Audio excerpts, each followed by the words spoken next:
Happy New Year, YouTube. So I got a new hobby, snow removal. I got a little track there after this last blizzard, but I gotta clean out all that stuff so I can get working on some things. But all I do now is blow snow. Well, yeah, the added bonus is it's like minus 27 right now. So that's what I get to do on my New Year's Eve. We got it off from RDO. Yeah, this is gonna be fun. Also, block up. I get to add snow to all those straw bales. I keep keeping it up because our pipes freeze if I don't. Another little blessing I got from COVID, not getting it skirted in time. So it's a week later, still minus 30, and we no longer park right outside the front door. You know, here's my door. Here's more of those straw bales. Nice and warm under there. Even at minus 45 wind chill, we still haven't had the pipes freeze again. So that's working. Like I said, I don't know if I said it on YouTube. This summer I'm going to skirt it right. But I have a little trail here blowed, and we park out here by all the equipment now. And I just got done blowing and it's snowing again. But, you know, farmers need water in the fields. So there's a reason for this. I'm not sure there's a reason for the negative temperatures, but oh well. So I don't have long. I have to keep filming in short spurts because the phone dies. But this big trailer I got here is actually my garage. That's basically my blacksmith shop, but this has become my garage. Now originally I thought to get multiple horse trailers for all the foundry work and blacksmithing, and that's still in the works, but I kind of ran out of I didn't run out of ideas, but here's what's inside this one. So there's Nipco lawnmower, snowblower, so, and you know, wheelbarrow and stuff. So this one here, I'm going to hang the yard tools, and it's, you know, it's going to be what you would normally have in a small garage. I got fuel cans up here. I'm going to maybe separate those off, and you know, so many little doors on this thing. Here's more of the fuel cans up here, and that opens up, you know. And then in here we've got the kids' sleds. That's screwed shut, but I might actually do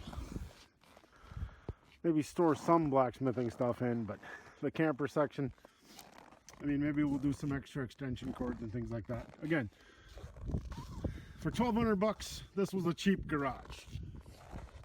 And for next year, I can't do it this year, but you see how it's just blowed full. I mean, it's knee deep everywhere. There's the welding trailer and the workbench trailer and my carpentry tool trailer, and then the cold storage that was going to be a flatbed. Well, I need to rearrange this because that direction's north and that direction's west-ish. I need to kind of circle the wagons for next year so I can have a out of the wind spot to weld things. But yeah, so that's that trailer. And I do have some blanks I can sharpen that I cut a year and a half ago. But honestly, the cost of steel has doubled on me. I got to check again every 6 weeks or so. I check. And part of the Great Reset stuff or the economic stuff around COVID, whatever reason, steel doubled. The sheet I used to pay like 340 bucks for to cut axes and hungamungas and stuff out of is now $800. So I'm going through my website, I'm revising prices, and what I think is fair is I have it blanked out to the rough surface area of the steel that I use for the part, and I need to apply that new price of steel to the cost of the surface area that I used for the hungamunga or whatever. So I'm not going to do a straight up percentage increase based on, I'm only going to do it based on the cost of material. I'm not going to add any cost for labor to it. I'm not going to give myself a raise, but I'll kind of see where it sits. And I'm going to also kind of do away with the back order system on my website. It hasn't really been beneficial to anyone. So I'm going to go back to my old standard of making one, hanging it on my wall. As soon as I get a wall the kids can't reach. And then I'm going to, list them on my website, sell them one at a time. When you all buy one, I'll just go out here and I'll make another one and hang it back on the wall and make it available again. I don't have a ton of time to do that stuff because I still have baseboard and trim to do in this house. Like I said, next summer I got a skirt. And then, I do work full time. We tried to make a go of the welding and the blacksmithing full time for a while there, and there just wasn't enough income off of that. So as we get going here though, in about 12 years I should have the land paid off. I can go in the house and tell you all this. I get to blow snow again tomorrow morning before I go to work probably.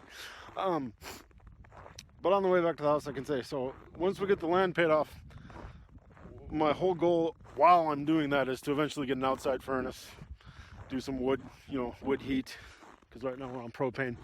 And then also develop a charcoal making process based on the experiments I've already done that heats my house. Unlimited blacksmith fuel, right? But then added to that system, I want to do some waste plastic pyrolysis into diesel fraction range.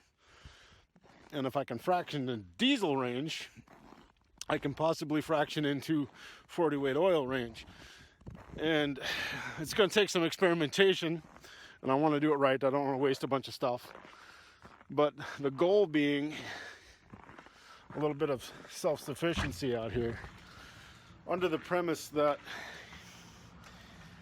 with modern availability of things like 3D printers and the little CNC routers and things, you can make really good wood patterns. And with the foundry setup I have, I can even get into casting engine parts. Well, not nothing special, not your Hemi Dodge or anything like that. But if you can get to the equivalent of even a flathead Ford, I really think a guy can do this on his, if you have the patterns and the measurements. Of course, you get an original one and then you just keep making parts off of it, measuring it and so forth.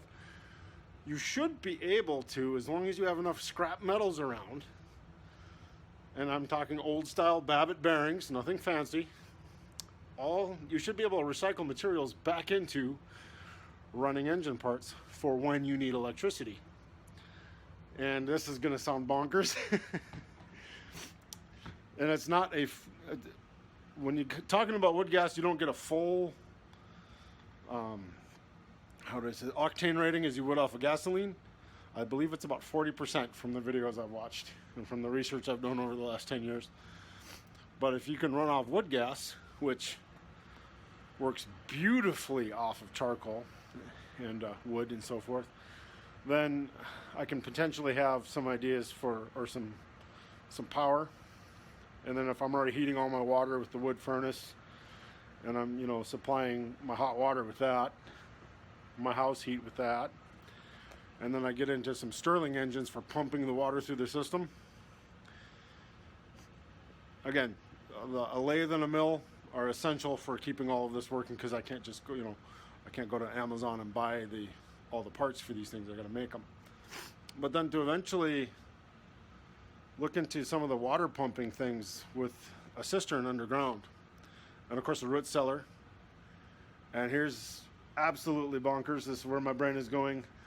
An old-fashioned ice house underground, because at minus 30 I should be able to make molds or even use old ice cream buckets and freeze water and see if I can stack it underground with modern insulation and go back to the old ice box.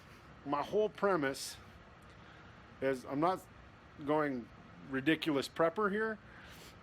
I just want to see how much I can cut out the gas man, how much I can cut out the power grid.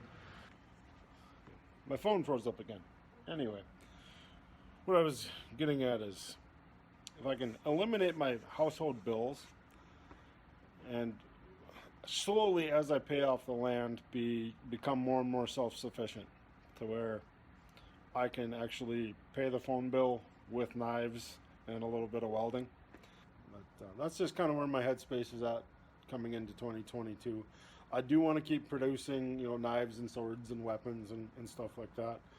But I also would love to see a total reusing, recycling thing around that aspect of business, where old pallets and scrub brush and wood that's usually just rotting in a landfill is used to heat things, do the forging, do the foundry work, and even power a CNC plasma cutter, all off of that stuff, and then get the end result and make a few things that everyone can enjoy, but at the same time design the whole process behind it. That's kind of where I'm at. So I'll do another video with the updates to the pricing. I'll let you guys know, and then when I finally get the website updated, like I said, I'll figure it out. I'll do a couple of them, and then I'll use that as the percentage, and I don't even know what it's going to be. I'm going to have to call and see. I want to double check on that steel price, see if it's come down any. But as for now, the ones I sharpen that I have already, they will stay at the same price they've always been. And we'll kind of go from there.